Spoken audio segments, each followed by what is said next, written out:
আরশের নিচে চেয়ারের মধ্যে বসে থাকবে, কিন্তু আমাদের পয়গম্বর সেই চেয়ারের মধ্যে বসবে না। একজন ফেরেশতা বলবে, নবীজি সমস্ত পয়গম্বর আদম নবী থেকে ঈসা পয়গম্বর সবাই বসে গেছে, আপনি এখন পর্যন্ত দাঁড়িয়ে আছেন কিন্তু এই জায়গায় বসেন না কেন? এ কথা বলতেই বিশ্বনবী তখন ডেকে বলল, ফেরেশতারে, এখন যদি আমি এই চেয়ারের মধ্যে বসে যাই আর যদি চেয়ারটা আমাকে বন্ধুরা আমার সৈন্যর উপরে উঠায়া আল্লাহ পাকের জান্নাতের মধ্যে নিয়ে যায়, তাহলে আমার গুনাহগার উম্মতের কি হবে? নবীজি সেই সময় ডেকে বলল, না না না, কোন অবস্থাতেই এই জান্নাতি চেয়ারের মধ্যে আমি বসবো না। আল্লাহর হাবিব বিশ্বনবী বন্ধুরা আমার সেই জায়গায় কিয়ামতের ময়দানে যখন আল্লাহ পাকের প্রশংসা করতে থাকবে, লম্বা টাইম পরে আল্লাহ পাক তখন ডেকে বলবে, হাবিব এখন বলুন আপনার কি দরকার?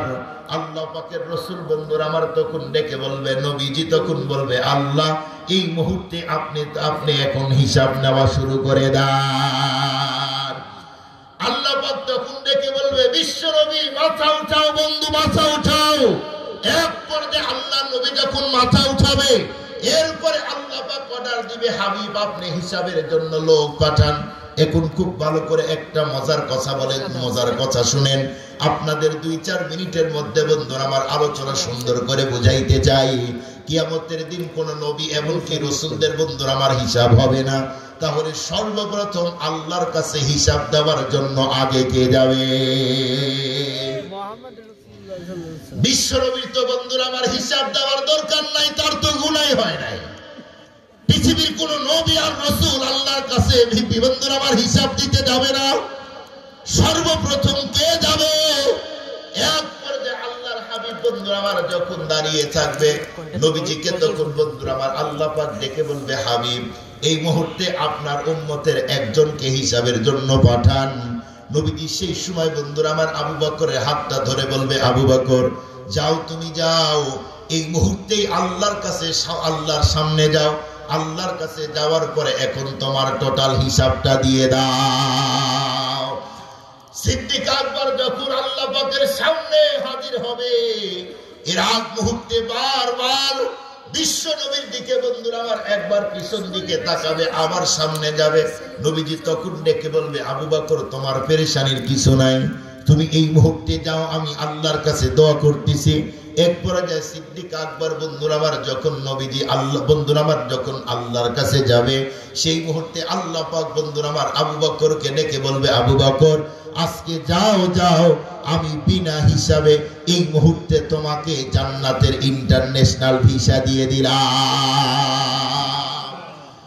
আবু বকরের হিসাব শেষ হলো, এরপরে কে যাবে? বিশ্বনবী ওমরের হাতটা ধরলো, ওমর এবার তুমি যাও। এক পর্যায়ে ফারুক আজম রাদিয়াল্লাহু তাআলা আনহু বন্ধুরা আমার সামনে যখন যাইতেছে, আর নবীকে বলল, নবীজি আমি তো এমন একজন মানুষ যেই মানুষটা আপনার মাথা কাটতে গিয়েছিলাম। আজকে যদি আল্লাহ পাক জিজ্ঞাসা করে, ওমর তুমি আমার বন্ধুর মাথা কাটতে গিয়েছিলে, তাহলে আজকে কি জবাব দিব? এ কথা ভাবতেছি আর বন্ধুরা আমার যখন সামনের দিকে যায়, এক পর্যায়ে আল্লাহ পাক তার জবান থেকে সালাম দিয়ে বলবে, আসসালামু আলাইকুম ওমর, এই মুহূর্তে সামনে আসো, তোমার কোনো পেরেশান হবে না। আল্লাহু আকবার বলেন, আল্লাহু আকবার। কিয়ামতের দিন ওয়ানলি ওয়ান, একজনকে আল্লাহ নিজে সালাম দিবেন, সেই ব্যক্তিকে হযরত ওমর ফারুক রাদিয়াল্লাহু তাআলা আনহু। ওমর ফারুক রাদিয়াল্লাহু তাআলা হিসাব দিয়ে চলে আসবেন। নবীজি 3 নাম্বার ওসমানের হাত ধরে বলবে, ওসমান এবার তুমি হিসাব দাও। ওসমান রাদিয়াল্লাহু তাআলা সামনে যাইতে আল্লাহ মুস্কি একটা হাসি দিবে, সুবহানাল্লাহ বলেন। বলবে, ওসমান পেরেশান নাই, সামনে আসো। তুমি একদিন নবীর বাসায় ঈদের দিনে অনেক খাবার দিয়েছিলে, ওই দিন তোমার জন্য বিশ্বনবী দোয়া করেছিল, আল্লাহ আমার ওসমানের জন্য হিসাব সহজ করে দিয়েন।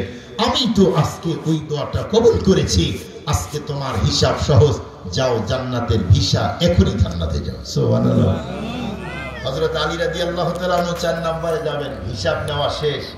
এরপরে কি হবে?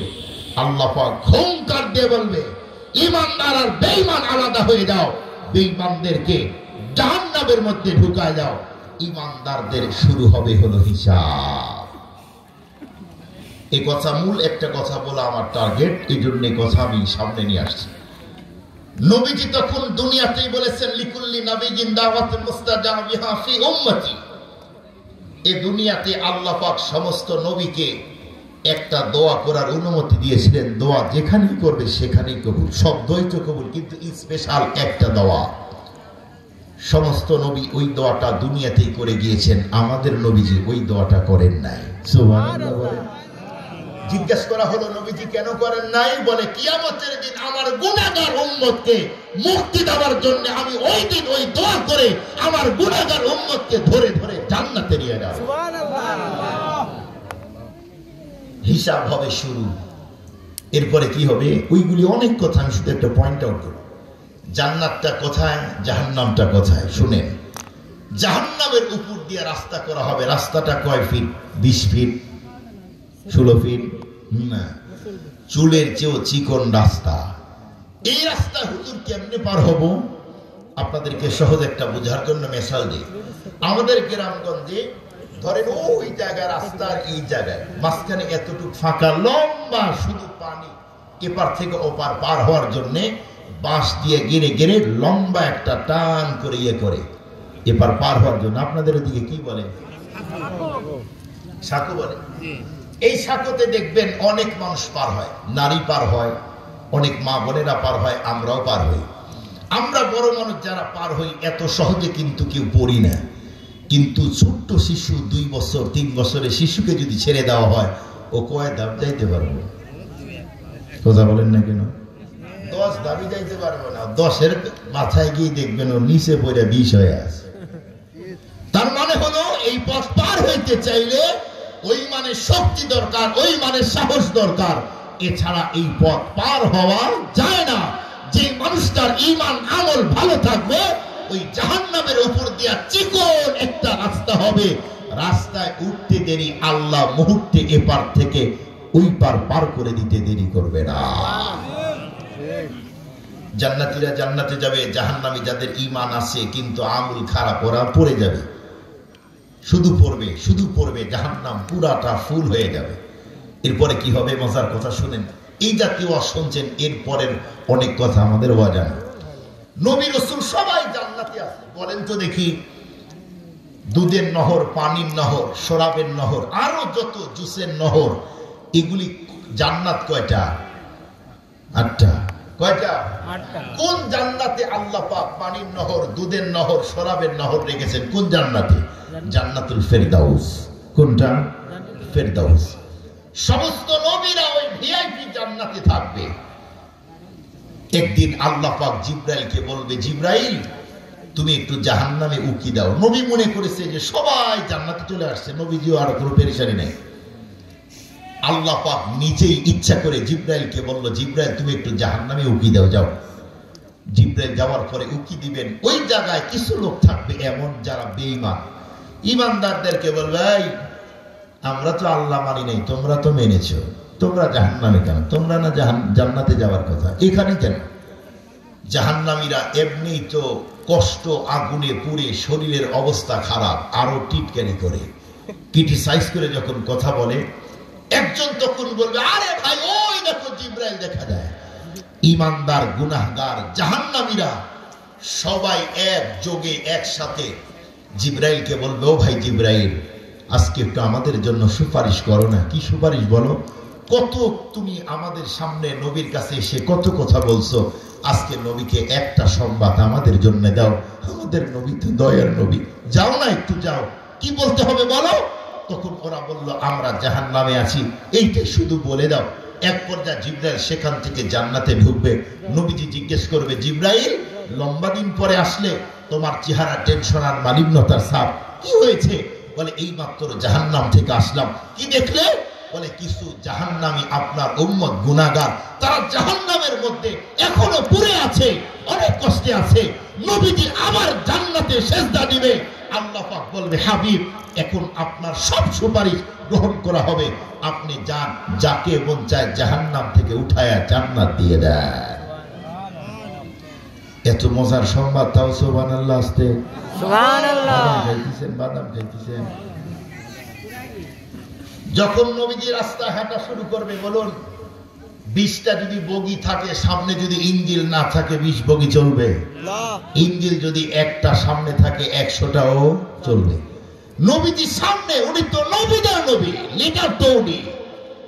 নবী সামনে, সমস্ত জান্নাতীরা নবী রাসূল সবাই চলতেছে। জিবরাইল জান্নাতীদেরকে বলল, এই নবীজির সাথে সাথে যাও, আজকে সুপারিশ করো। সমস্ত জান্নাতীরা জাহান্নামে উকি দিয়া দেখবে, যার যার পরিচিত আছে সবাইকে জাহান্নাম থেকে উঠায়া আল্লাহর কাছে সুপারিশ করবে, জান্নাতে নিয়ে যাবে। সুবহানাল্লাহ। ওই জায়গায় উপকারগুলি কেমন? 1 লক্ষ, 5 লক্ষ, 20 লক্ষ টাকা নেয়। উপকারটা কেমন? হঠাৎ এক জায়গায় দেখা, একজনকে চা পান করাবেন, আল্লাহ মাথার মধ্যে ঢুকায় দিল, এই লোক তো সেই লোক, এই লোকটা আমার 1 কাপ 5 টাকার চা খাওয়াইছিল।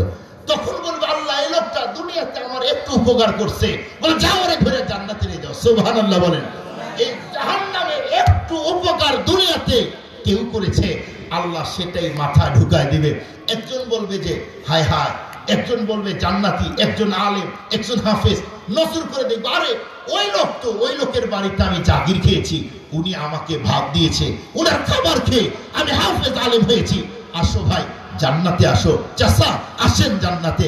আবার দেখবে, আরে আমি তো অমুক মাদ্রাসায় পড়েছি, উনি ওই জায়গায় এত টাকা দিয়েছিল, উনি এই কাজটা করেছে, আজকে তোকে জান্নাতে নিয়ে যাওয়া দরকার। সমস্ত জান্নাতীরা সুপারিশ করে করে আল্লাহর জান্নাতে নিয়ে যাবে। সম্মানিত মুআজ্জাজ মুহতারাম হাজিরিন, আমার এতক্ষণ আলোচনা দ্বারা কি বুঝলেন? নবী দুনিয়াতেই উম্মতের ফিকির করেছেন নাকি পরপারেও করবে? এপারেও করবে, ওপারেও করবে। উনি কেমন দয়ার রাসূল, কেমন লিডার, কেমন নেতা। আর আমগো দেশের নেতা, আমগো দেশের নেতার খবর কি বলেন? এইরকম চিনেই না, একজন আরেকজনকে চিনেই না, অবস্থা এত জটিল। নেতা পালায় গেছে, জনগণ তুই মর। জনগণ এখন আমাদের অবস্থা কি? আগে চকিদার, এখন হাবিলদার, প্রমোশন নেয়। বুঝছেন কি কথা? জনগণদের অবস্থা আগে চকিদার, এখন হাবিলদার। একই জিনিস, একই জিনিস আমাদের অবস্থা। আমরা ডুপ্লিকেট নেতাকে গ্রহণ করেছি, অরিজিনাল নেতা বিশ্বনবীকে গ্রহণ করতে পারি না। উনি কেমন রাসূল? জান্নাতে আল্লাহর বাড়ি দেখতে গিয়েছেন, আল্লাহর সাথে ডাইরেক্ট কথা। আল্লাহ জিজ্ঞেস করছে, দোস্ত আমার বাড়িতে আসলেন, বলেন আপনাকে কি দিব? নবীজি কি বললেন? ভালো করে শুনেন। নবীজি ওইখানে গিয়ে আনন্দের জায়গায় গিয়ে বললেন, আল্লাহ আমার গুনাহগার উম্মত যেন জাহান্নামে না যায়। সুবহানাল্লাহ। নবীজি তখন একথা বলতে আল্লাহ পাক বললেন, যাও দোস্ত, আজকে আমার বাড়িতে আসছো, যা চাইবা তাই পাইবা, তবে ইল্লামান আবা, এক শ্রেণীর উম্মত জান্নাতে যাবে না, জাহান্নামে যাবে। কারা? বলে যারা দুনিয়াতে আপনাকে গ্রহণ করবে না, তারা জাহান্নামে যাবে, জান্নাতে যাবে না। ঠিক, জাহান্নামে যাবে যে পুরা শাস্তি, এর পরে সুপারিশ করে জান্নাতে, কিন্তু শাস্তি তো পাবো। এই জন্য এমন নেতার পিছনে ঘুরেন, যেই নেতা এ পারে ও পারে সুপারিশ করবে। কথা আমার বুঝলেন? এই দুনিয়াতেই চিনে না, 5 বছর পরে চিনেই না, চাচা না খালা। কি কে রে? বুঝছেন কি আমার কথা? এইটা কে রে ভাই? যে দুনিয়াতে চিনে না, সে পরপারে কেমনে চিনবে রে ভাই? বলেন বলেন। আর এই দুনিয়াতে যদি বিশ্বনবীকে নেতা হিসেবে গ্রহণ করে নেন, লাভ কি হবে? পরপারে বুক ফুলিয়ে টান করে থাকবেন, নবীজি জান্নাতের টিকিট দিবে আল্লাহর কাছ থেকে নিয়া, তখন আপনি আর আমি জান্নাতে চলে যাব ইনশাআল্লাহ। সম্মানিত উপস্থিতি, বলুন তাহলে ওই জাহান্নামের মধ্যে থাকলে কোনো না কোনো সুপারিশে নাজাত পাবো কিনা? আবার বলেন, আবার বলেন, পাবো কি পাবো না? পাবো। এই জন্য আপনাদের কাছে বলতে চাই, কালকে কারা কারা আসবেন না হাত উঠান দেখি। ওই যে হ্যাঁ, হাতটাই দিছে,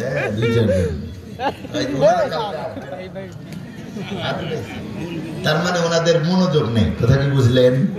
খেয়াল করে নেয়, খেয়াল করে নেয়, এই জন্য সমস্যা হয়েছে। যাই হোক, এক হুজুর ওয়াজ করছে যে যদি শীতের দিন হয়, যদি কেউ অসুস্থ হয় তাহলে তায়াম্মুম করা যায়। তো কই করবেন? বাসায় যদি মাটি যদি না পান তাহলে কই করবেন? বলে পাতিল থাকলে পাতিলের নিচে থাকবে হলো মাটি, ওইটা দিয়ে আপনি করতে পারবেন। আল্লাহর বান্দা বাসায় গিয়ে ওয়াজ শুনে যাওয়ার পরে বেগমকে ডাক দেয় না। বেগম রান্না করে যে পাতিলে, বলুন তো পাতিলের নিচে ধোলা না কালা? আল্লাহর বান্দা কোন পাতিলের কথা হুজুর বললেন, কোন জায়গার মাটি, ওইটা তো পুরাটাই কালা। উনি চিন্তা করলেন পাতিল হইলি হয় একটা। উনি আইনা একদম শীতানির কাছে রাখছে। হুজুর তো ভালো ওয়াজ করছে। ওইখান থেকে নিয়ে তায়াম্মুম করে মুখটা এমন ভাবে দোলা দিয়েছে, স্ত্রী ঘুম থেকে উঠার পরে ইন্নালিল্লাহ, এটা কে রে? আমি। তুই কি? বলে আমি তোমার স্বামী। বুঝছেন কি মানে? বুঝতে ভুল করেছে, আবার ওয়াজ উল্টা বুঝেন না। সম্মানিত সুধী, 3 বছর আসলাম আপনাদের এখানে, জীবনে আর দেখা হবে কিনা জানি না। এই যে কথাগুলি বললাম, আল্লাহ আমাকে আপনাদেরকে আমল করা তৌফিক দান করুক। সবাই বলে আমিন।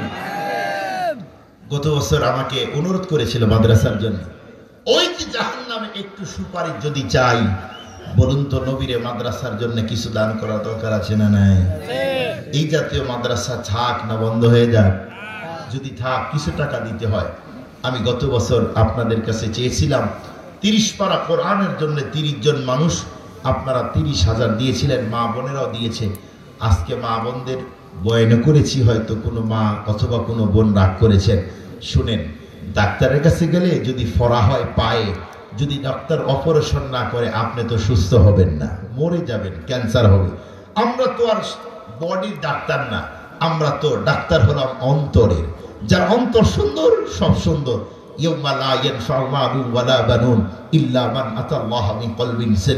যার অন্তর ফ্রেশ, কিয়ামতের দিন ওইটাই মকবুল হবে, ওইটাই কবুল হবে।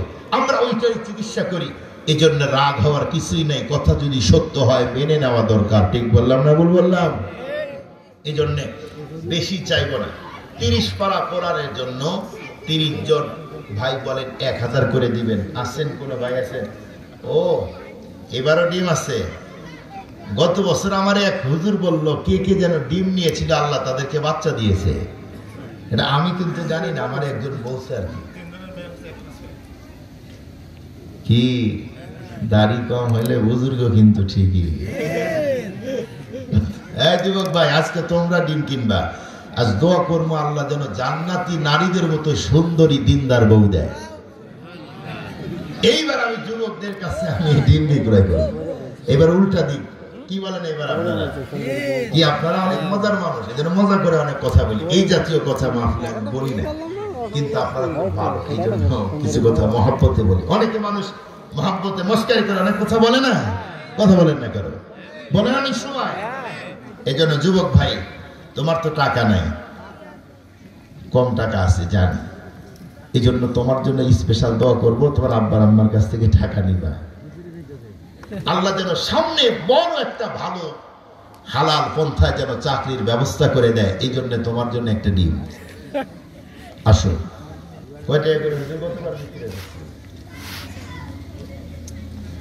সবার জন্য উন্মুক্ত, শুধু যুবকদের দিলে ওরা পেরেশানি দিতেছে। আল্লাহ যদি আব্বা আম্মা জানে খবর আছে, পেরেশানি করে না। যে যার মন চায় নেন।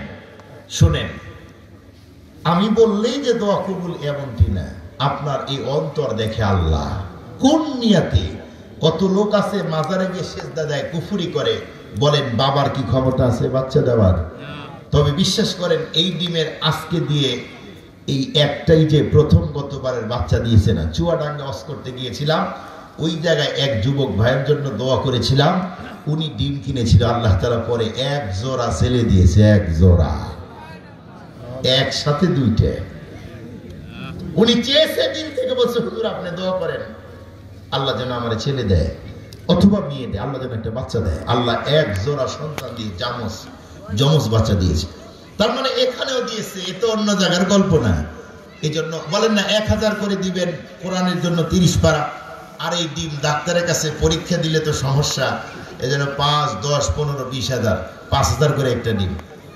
ইনশাল্লাহ আপনারা কিন্তু ইচ্ছে করলে পারবেন ইনশাল্লাহ। ভাই, যদি কেউ চান যে না হুজুর এত মানুষের মধ্যে যদি নেই তাহলে সমস্যা, গোপনে গোপনে হুজুরদেরকে বলতে পারেন যে হুজুর এটা আমার জন্য রাখেন, হুজুরকে বললেন না, মানুষের মধ্যে বললে কেমন লাগে। আল্লাহ ব্যবস্থা করে দিব ইনশাআল্লাহ। একটা ডিম 5,000, দুইটা ডিম 10,000, তিনটা ডিম 15,000। আমার কাছে 4টা ডিম আছে, 5,000 করে একটা করে ডিম। মনে রাখবেন এই ডিমের দাম সর্বোচ্চ 15-20 টাকা, কিন্তু শুধু ডিম কি নাই না, আল্লাহর নবীর মাদ্রাসায় দান করা। মনে রাখবেন বাবাকে আর মাকে একটু যদি কমও দেওয়া হয়, ওই বাবা আর মায়ের সন্তানকে খুশি করলে বাবা মা কিন্তু খুশি হয়। বলেন খুশি হয় না? রসুলকে খুশি করলে নবীর মাদ্রাসা, তলবে ইলমকে খুশি করলে রসুল খুশি হয়, তারপরে আল্লাহ খুশি হয়ে যায়। এজন্য আসেন 1,000 2,000 করে আসেন না, অল্প টাইম। আগের হুজুর মনে হয় অনেক টাকা নিয়েছে আপনাদের কাছ থেকে, না? এই জন্য উঠতেছেন না। দেওয়া যায় কোরআনের জন্য, 30 পারা কোরআনের জন্য 1,000 করে হোক, 500 করে হোক। বলেন না যে হুজুর আমি 500 টাকা দিব নবীর মাদ্রাসার জন্য। আসেন কোন ভাই, আসেন।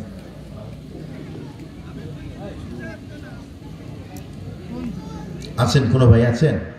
কি নাম ভাই? কত? 5,000? হ্যাঁ, ও 500। আলম ভাই 500 টাকা, চিল্লা বলেন মারহাবা। আল্লাহ দান কবুল করো, সবাই বলি আমিন। আল্লাহ যে নিয়তে দান করছে নিয়ত কবুল করো, সবাই বলি আমিন। আছেন আর কোন ভাই আছেন? মেহেরবানি করে বলেন যে হুজুর আমি 1,500 টাকা দিব। আছেন কেউ? আছেন? আছেন, বলেন কি নাম? ইমরান ভাই। বিন্দাস, জিন্নাত বললেন। আমরা এবার রাগ করেন না, এখনকার যে নাম আপডেট, ছেলের নাম রাখতেছে হলো র্যাম, মেয়ের নাম রাখে হলো টিউলি। তাইলে নাম তো একটু ভেজাল আছে। ঝাড়বাতি যে নাম রাখে না, আমার মনে হয় বিশ্বাস হয় না, এই নামও মনে হয় আছে। এক ভাই 500 টাকা দিয়েছে, আল্লাহ দান কবুল করুক, আমিন বলেন। আছেন আর কোনো ভাই আছেন? আগের হুজুরকে অনেক টাকা দিয়েছেন, আলহামদুলিল্লাহ। আপনারা অনেক দূর থেকে আসছে, মুসাফির, মুসাফিরের দোয়া কবুল হয়। আসেন কোন ভাই, ডিম নিবেন 5,000 করে, যে হুজুর আমি একটা ডিম নিব, আল্লাহ যেন ব্যবসায় বরকত দেয় নবীর মাদ্রাসার জন্য। একজন বলেন যে হুজুর আমাকে যেন আল্লাহ ভালো একটা চাকরির ব্যবস্থা করে দেয়। হুজুর বলতেছে দাম কমায় দেন। কয় টাকা কমাবো আপনারাই বলেন, বলেন। 5,000 তো বললাম, কত বলেন আপনারা, বলেন। 4,000? 4,000? 4,000 বলেন না মেহেরবানি করে। কত নেবেন? 3,000? হুজুর 3,000 করে দিন। 3,000 টাকা। আছেন কোন ভাই আছেন? একটা ডিম নেবেন 3,000। মুসাফির দোয়া করে দেবে ইনশাআল্লাহ, আল্লাহ দোয়া কবুল করতে পারে। মুসাফিরের দোয়া আল্লাহ বিফলে দেয় না। নবীজি বলছে, মা বোন যদি কেউ থাকেন, কারো যদি কোনো সমস্যা থাকে, এই একটা ডিম নেন, ইনশাআল্লাহ আল্লাহ দেখবেন আপনার ওই নেক আশা কবুল করবে ইনশাআল্লাহ। আছেন কোন ভাই? আছে? মেহেরবানি করে বলেন। আছেন কোন ভাই? আছে? আছেন? আছেন কোন ভাই? 500 1,000 করে দিবেন, একটু বলেন না মেহেরবানি করে। গত বছর তো আলহামদুলিল্লাহ অনেক টাকা দিয়েছেন, এবার তো কিছুই বলতেছেন না। আগে বেশি উঠেছেন। হ্যাঁ ভাই, আসেন কোন ভাই? আছেন? 2,000 করে নিবেন ডিম, 2,000। ওরে ভাই, গতবার তো বেশি টাকা বিক্রয় করছি, প্রমোশন হয়তো দেখতেছি ডিমোশনই দিছে। হ্যাঁ, এবার না বেশি হওয়ার কথা। প্রত্যেকটা জিনিস প্রতি বছর দাম বাড়ে। এটা এবার দেখতেছি আলুর বাজার করে দিলেন আপনারা। একজন কয় হুজুর এবার বেশি লস যাবে না, 20 লক্ষ টাকা লস যাবে। বললাম লাভ? বলে 3 বছরে আল্লাহ এত দিয়েছে, অনেক টাকার মালিক হয়ে গেছে। প্রথম বছরে 2 ভাগের 1 ভাগ লস যাইতেছে, সমস্যা নেই। এবছরের আলুর দামের মতো আপনারা মনে করতেছেন এটা অরিজিনাল দেশি মুরগির ডিম। আছেন? আছেন কোন ভাই? আছেন? বলেন। 2,000 টাকা দিবেন। 1,000 1,000। আল্লাহ বেইজ্জতি করো না এবার, আমিন বলেন। আল্লাহ এবার বেইজ্জতি করো না, আমিন বলেন। দূরের মানুষ, আলেমকে বেইজ্জতি করতে হয় না, যদিও আমি গুনাহগার, কিন্তু আমি তো একজন আলেম মানুষ। বলেন আসেন 1000 করে নিবেন, 4 জন 4000 টাকা। বলেন মা বোন যদি কেউ থাকেন যার আল্লাহ ছেলে দেয় নাই, আল্লাহ যেন একটা ছেলে দেয়, যার মেয়ে নেই আল্লাহ যেন একটা মেয়ে দেয়। আরে ভাই গত বছর যাদের জন্য দোয়া করছি ওদের আল্লাহ বাচ্চা দিয়েছে, ওদের তো আবার নেওয়া দরকার।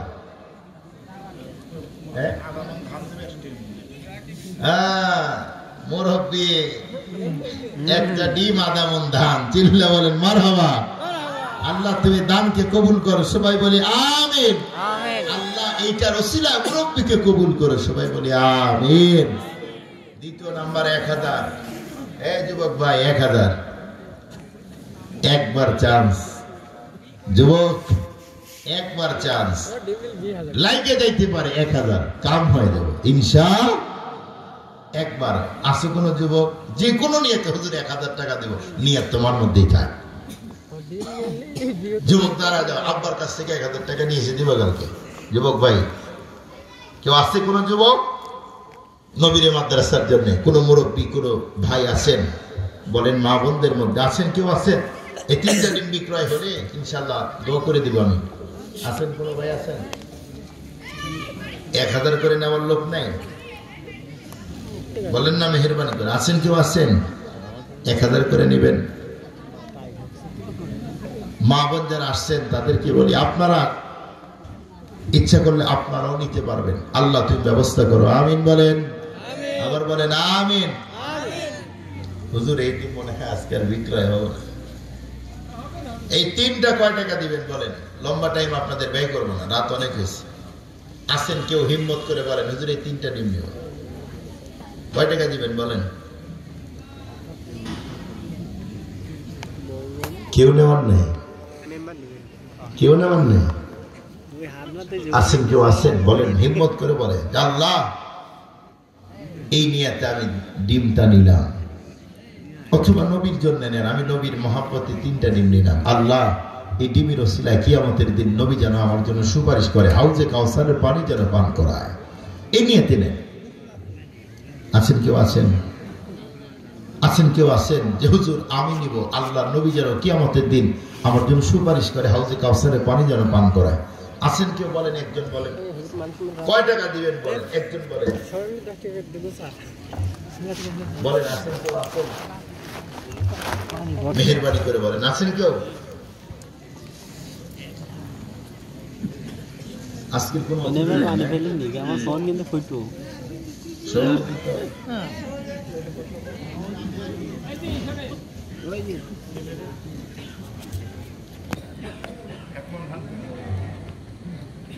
ওই ভাই দিবে।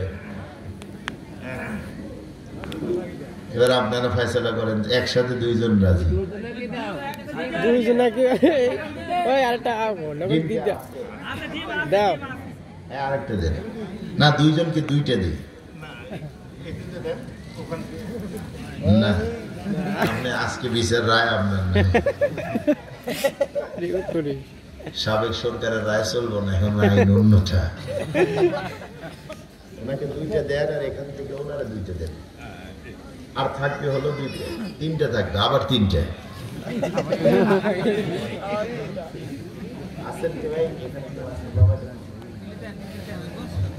ভাই নিয়ে যান, আসেন।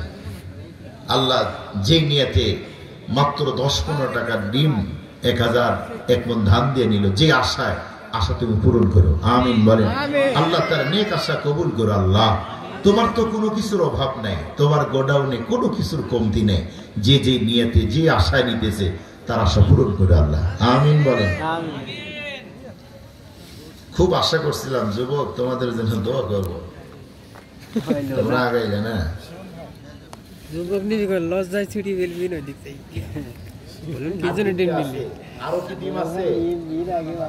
এই অঞ্চলে মা বোনেরা বসন্তে আসে না?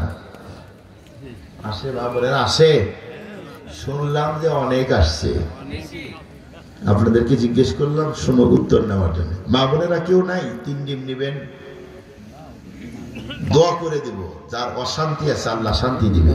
অশান্তি বুঝছেন? এই রাত্রে মাল খাইছে তুই কি দা, বুঝছেন কি আমার কথা? ওইটা আর ডিস্টার্ব থাকবে না, সোজা হয়ে যাবে ইনশাআল্লাহ। একটা আমার ডিম নিয়ে যান, যে ভাই আছে স্ত্রী বাসায় গেলে পানি আল্লাহ ওইটাও সোজা করবো, একটা ডিম নিয়ে নেন।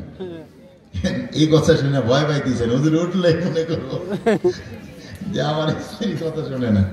যাই হোক, এই তিনটা ডিম আপনারা নিয়ে নেবেন। সবাই দরুদ শরীফ করি, আল্লাহুম্মা সাল্লি আলা গজল বলবেন একটা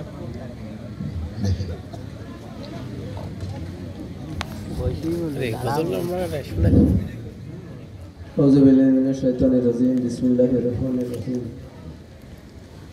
সকল প্রশংসা মহান আল্লাহ তাআলার। আশরাফুল মাদারিস কর্তৃক আয়োজিত 2 দিনের মাহফিলের প্রথম দিনে প্রধান বক্তা আমাদের উদ্দেশ্যে যা বললেন, সম্মানিত মুসল্লিগণ, অধিক শুনে কম আমল, আর অল্প শুনে অধিক আমল, এটা একটা বিশেষ নিয়ামত। মৌলানা সাহেব বারবার বলেছেন যে আমি একজন মুসাফিরের দোয়া কবুল হয়। তা আমি এই গ্রামেরই সন্তান। আমার অনুভূতি যে আল্লাহ পাক এত সুন্দর একটি মাহফিলের ব্যবস্থা আপনাদের মাধ্যমে, এলাকাবাসীর সহযোগিতায় আমরা 12টি বছর পার করছি। হুজুর এই 12 বছরের ভিতরে 3 বছর আমাদের সঙ্গে আছেন।